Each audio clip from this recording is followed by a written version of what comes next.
Olá pessoal, tudo bem? Vamos dar continuidade aqui ao nosso ponto 14 de Direito Penal.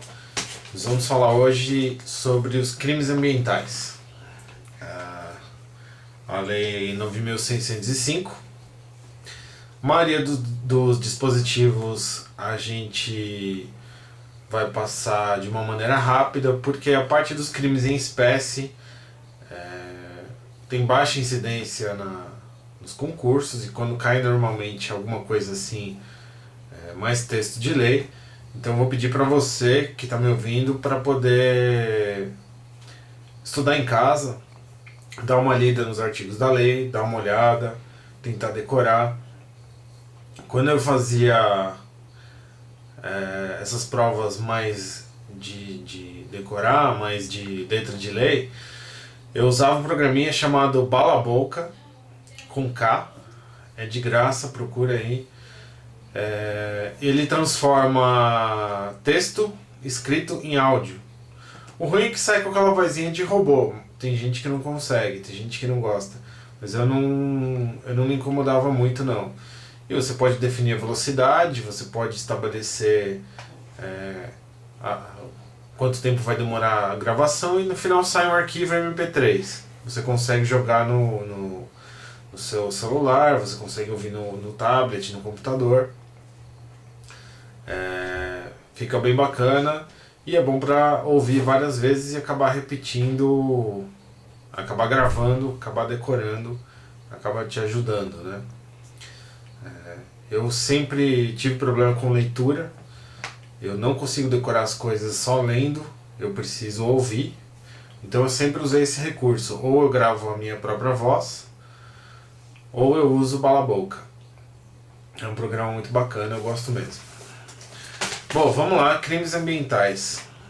A primeira coisa importante que a gente tem que dizer é a responsabilidade penal da pessoa jurídica. E a gente tem que lembrar do artigo 225, parágrafo 3º da Constituição, que eu vou ler agora. As condutas e atividades consideradas lesivas ao meio ambiente sujeitarão os infratores, pessoas físicas ou jurídicas, às sanções penais e administrativas, independentemente da obrigação de reparar os danos causados. Então a gente percebe que no artigo 225, parágrafo 3º, tem a responsabilização das pessoas físicas e das pessoas jurídicas, penal e administrativamente. A partir da interpretação desse artigo, desse parágrafo, surgiram três correntes. A primeira é que o que a Constituição disse é que as pessoas físicas vão sofrer a responsabilidade penal e as pessoas jurídicas vão sofrer a responsabilidade administrativa. Por quê? Não se pode encarcerar a pessoa jurídica e a pessoa jurídica não tem vontade. Se ela não tem vontade, ela não tem conduta. Se ela não tem conduta, ela não pratica fatos típicos. E se ela não pratica fatos típicos, não tem crime, né? Lembra do conceito analítico de crime? Fato típico, antijurídico culpável, e dentro do fato típico você tem conduta, resultado, nexo, enfim, não tem resultado. Melhor, não tem conduta humana. A conduta da pessoa jurídica, a pessoa jurídica não tem vontade. Quando a pessoa jurídica age, quem está agindo na verdade é o representante dessa pessoa jurídica, uma determinada agente, uma determinada pessoa, e essa vontade não pode ser imputada à pessoa jurídica. Essa é a tese que tem o apoio da maioria da doutrina, mas ela não é utilizada pelos tribunais. Então, a interpretação que vem ganhando força na jurisprudência são as outras três teorias. A primeira delas é que a pessoa física e a pessoa jurídica respondem, tanto penal quanto administrativamente, pelo comando constitucional, por ordem da Constituição. E para punir, a primeira delas, para punir a pessoa jurídica, é necessário que você também puna a pessoa física. Essa é a teoria da dupla imputação. Você precisa que a conduta da pessoa física adira à pessoa jurídica, e por isso você pode punir os dois, desde que a pessoa jurídica esteja vinculada a uma pessoa física. Essa foi a tese adotada pelo STJ durante muito tempo. E depois nós vamos ver que o STJ reformulou seu posicionamento. Aconteceu um overruling em agosto de 2015 e esse tema pode ser cobrado numa prova dissertativa, bem capaz. Então a terceira tese, que é a tese do STF e que passou a ser adotada também pelo STJ, é que a responsabilidade da pessoa física está dissociada da pessoa jurídica. Então tanto uma quanto a outra não tem nenhum vínculo entre elas, a Constituição determinou dessa forma e é assim que vai ser, independente da aderência de uma à conduta do outro. A gente percebe isso no informativo STF 714 e no informativo do STJ número 566. Tá? Então vamos a respeito disso, o que a gente pode dizer na lei. Até agora falamos de Constituição.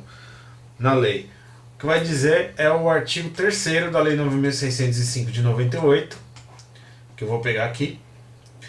As pessoas jurídicas serão responsabilizadas administrativa, civil e penalmente, conforme o disposto nesta lei, nos casos em que a infração seja cometida por decisão de seu representante legal ou contratual ou de seu órgão colegiado no interesse ou benefício de sua entidade.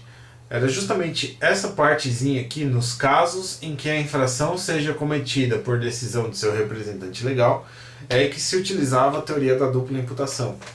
Quer dizer, você precisa da aderência, da vontade de um agente daquela pessoa jurídica, ou qualquer pessoa, representante legal, contratual, no interesse da sociedade. E essa tese da dupla imputação não é mais utilizada, né? Então, enfim, esse artigo 3º sustentava a teoria da dupla imputação e a jurisprudência já não adota mais essa teoria. Já está adotando a responsabilidade dissociada com base exclusivamente na letra fria do artigo 225, parágrafo 3º da Constituição. Bom, se a pessoa jurídica é responsável penalmente, ela vai responder pelas infrações penais. E aí vem a pergunta: caberia habeas corpus em favor da pessoa jurídica? A resposta é não, porque a pessoa jurídica não tem o direito de locomoção, a pessoa jurídica não sofre a restrição à liberdade, ela sofre restrições de direitos, isso a gente vai ver em seguida. Então ela não pode ser paciente de habeas corpus. Existem alguns julgados admitindo o litisconsórcio. Quando você tem como réus a pessoa física e a pessoa jurídica, acaba sendo ajuizado um habeas corpus em favor tanto da pessoa jurídica quanto da pessoa física, e aí a jurisprudência do STJ admite nesse caso, mas via de regra não se admite. Outra questão importante é saber se pessoa jurídica de direito público pode sofrer as penas da Lei 9.605. E existem duas teses da doutrina a respeito. Você tem Paulo Leme Machado e Luiz Flávio Gomes admitindo a hipótese, porque não há qualquer óbice legal, não há qualquer restrição. A Lei 9.605 não previu nada em sentido oposto. Então não fala a própria Constituição não distingue, não fala pessoa jurídica, não fala pessoa jurídica de direito privado. Por isso seria possível a responsabilidade penal da pessoa jurídica de direito público. Vamos supor um exemplo, um município no interior acaba provocando um desmatamento de um terreno público, ou acaba poluindo algum córrego, enfim, um ato oficial do poder público acaba gerando um crime ambiental. Para eles é possível a responsabilização. Já Vladimir e Gilberto Passos de Freitas entendem que não é possível. Seria o próprio Estado punindo o Estado. O direito de punir do Estado para punir o Estado, né? Lembrando que as pessoas jurídicas de direito público fazem parte do Estado e, por isso, Seria mais ou menos assim, uma cobra mordendo o próprio rabo, né? O Estado punindo o Estado. Isso seria um absurdo jurídico. Por isso eles não admitem essa hipótese. Né? Não encontrei nenhuma jurisprudência, só doutrina. Agora vamos falar dos agentes do crime, então, né? Artigo 2º. Quem de qualquer forma concorre para a prática dos crimes previstos nesta lei, incide nas penas a estes combinadas na medida de sua culpabilidade, bem como o diretor, administrador, membro de conselho e órgão técnico, auditor, gerente, preposto, mandatário de pessoa jurídica, que sabendo da conduta criminosa de outrem, deixar de impedir a sua prática quando podia agir para evitá-la. E aqui a gente tem a responsabilidade nos crimes omissivos impróprios. A gente tem a figura do garante, é um pouquinho diferente do garante do Código Penal. Esse garante é a pessoa que sabia da conduta criminosa e deixou de impedir quando podia evitar a conduta, quando podia evitar a prática da infração. Lembrar, né? Os crimes omissivos impróprios ou comissivos por omissão. Mais uma questão importante: competência para julgamento. A quem compete o julgamento dos crimes ambientais? A gente tinha a súmula 91 do STJ, que foi cancelada. Ela dizia que a competência era da Justiça Federal. Isso significa que agora todos os crimes vão ser de competência da Justiça Estadual? Não. Os crimes cometidos no interesse de bens e direitos da União, autarquias federais e demais pessoas da administração indireta federal são de competência da Justiça Federal. Então, por exemplo, foi praticado um crime numa unidade de conservação federal. Aí a competência da Justiça Federal. Outra hipótese, também lá do artigo 109, quando o crime for previsto em tratado e houver internacionalidade da conduta. Então, determinada espécie tem um tratado que visa a proteção dessa espécie e visa coibir a prática de determinados crimes, por exemplo, contra essa tal espécie em extinção. Vamos supor, uma ave migratória, alguma coisa do tipo. E aí é praticado um crime com a internacionalidade da conduta. Por exemplo, uma captura indevida dessa espécie com a remessa para o exterior, com o fim de remessa para o exterior. Esse caso também vai ser julgado pela Justiça Federal, lá por disposição do artigo 109. Tá?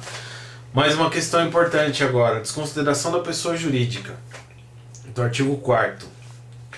A Lei dos Crimes Ambientais usa a teoria menor da desconsideração da pessoa jurídica.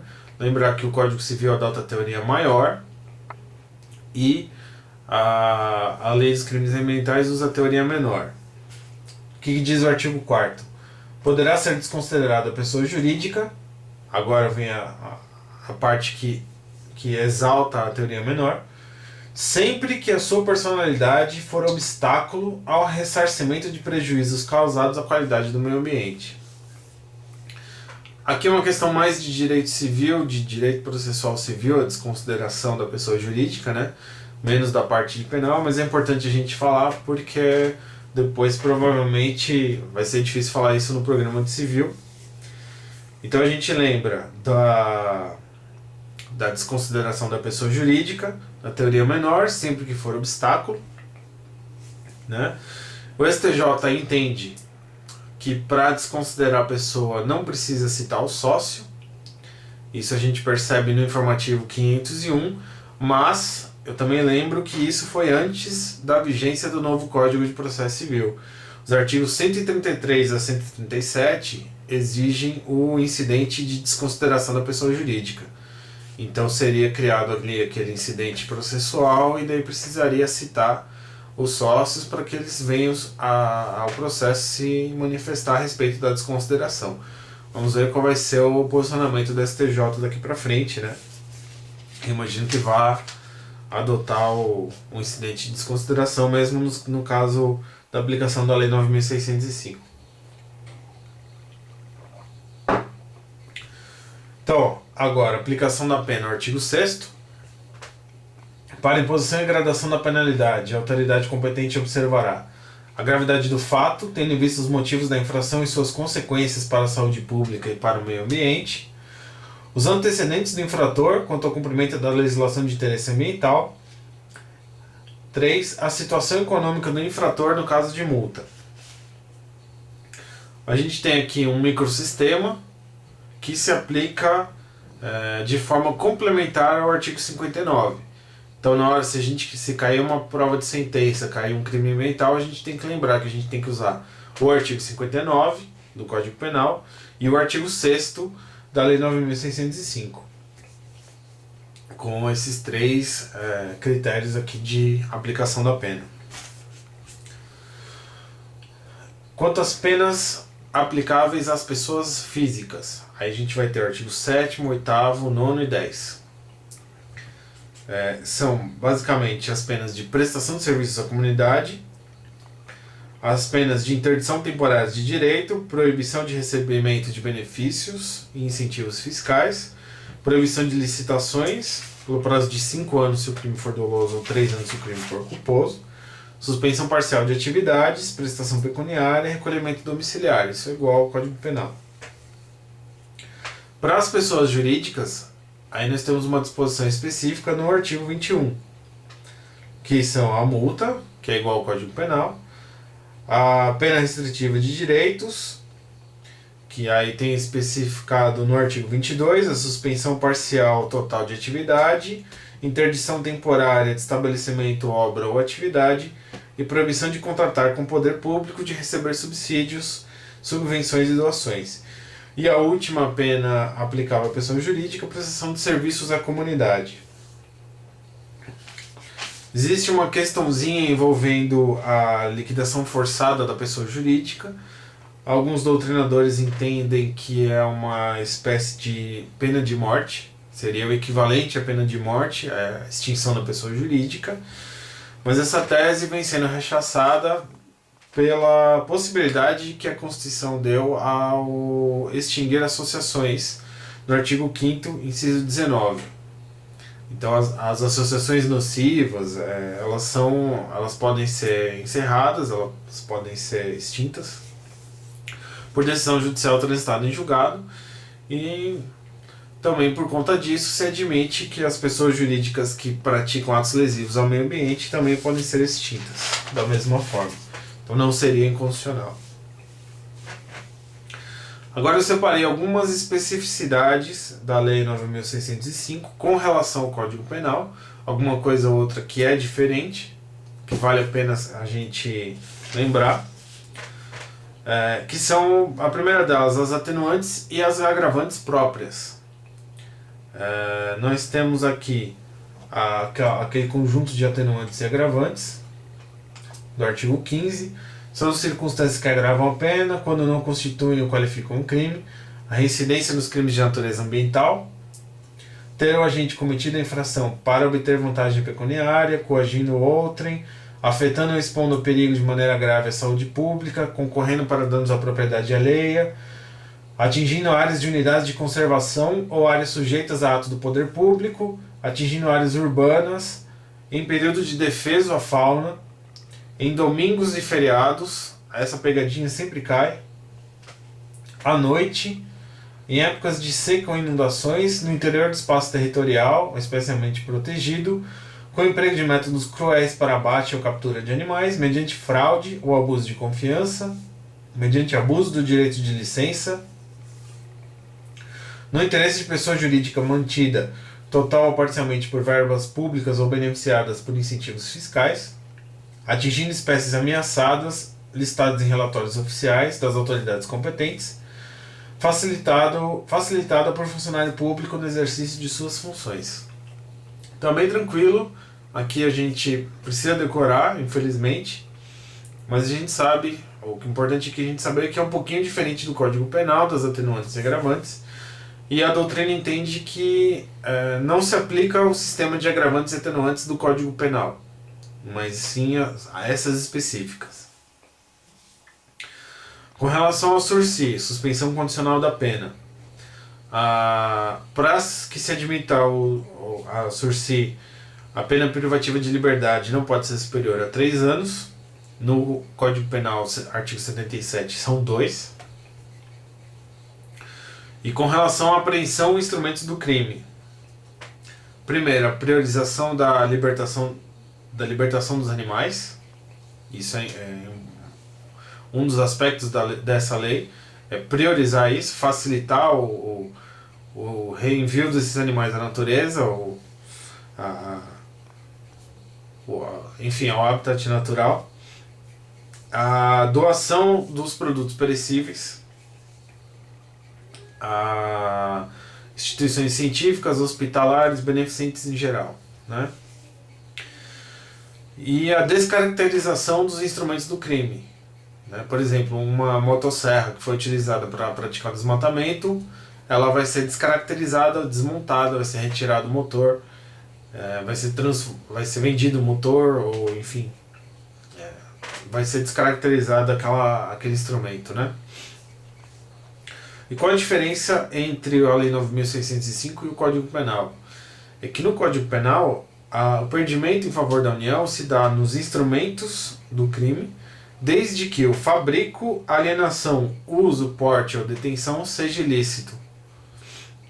E na Lei 9.605, todos os instrumentos do crime serão perdidos, ainda que seu uso, sua fabricação, enfim, seja lícita. Então, por exemplo, o indivíduo está usando um veículo para praticar um crime ambiental, esse veículo vai ser perdido em favor da União.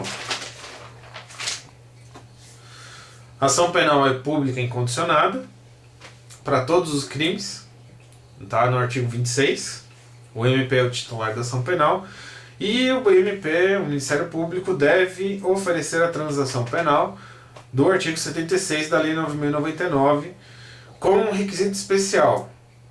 Para que seja oferecida a transação penal, tem que ter havido a prévia composição do dano ambiental, ou deve-se comprovar a impossibilidade de o fazer, né? Tem que ter, para poder ter acesso ao benefício do artigo 76, o Instituto Despenalizante, a transação penal, o meio ambiente tem que ser recomposto. O que mais? A substituição da pena privativa de liberdade por pena restritiva de direitos. Uma pequena diferença, um detalhe que às vezes numa questão de múltipla escolha a gente pode se perder.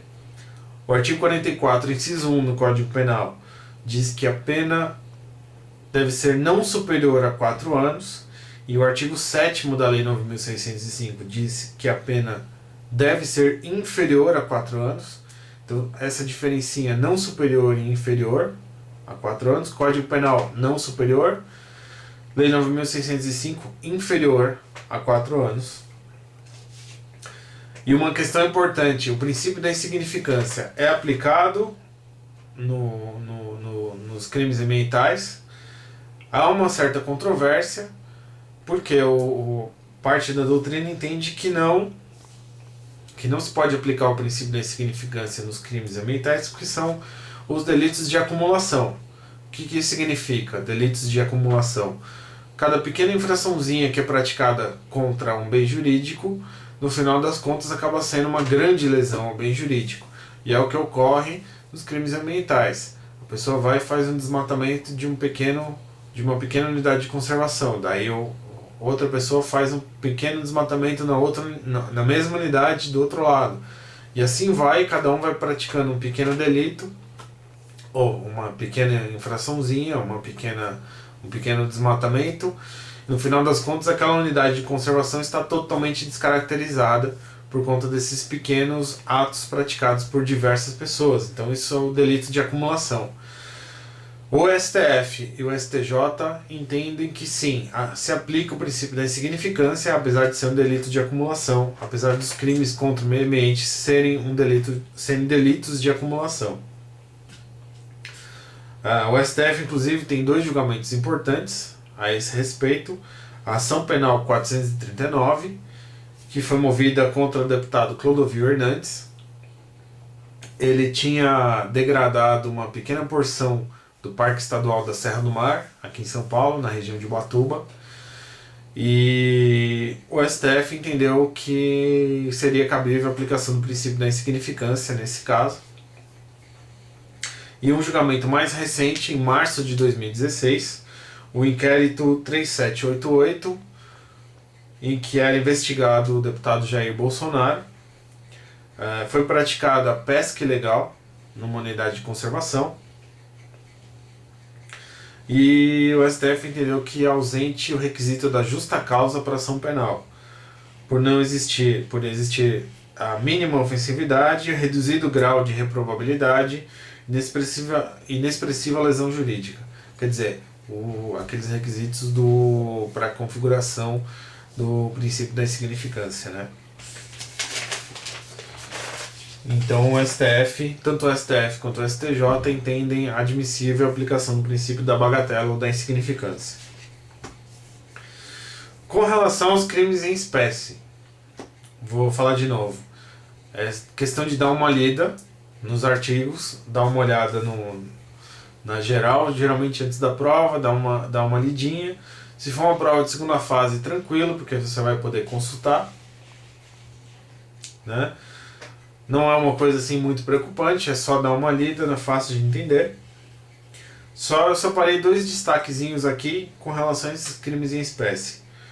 No artigo 29, parágrafo 2º, que trata da guarda doméstica, né?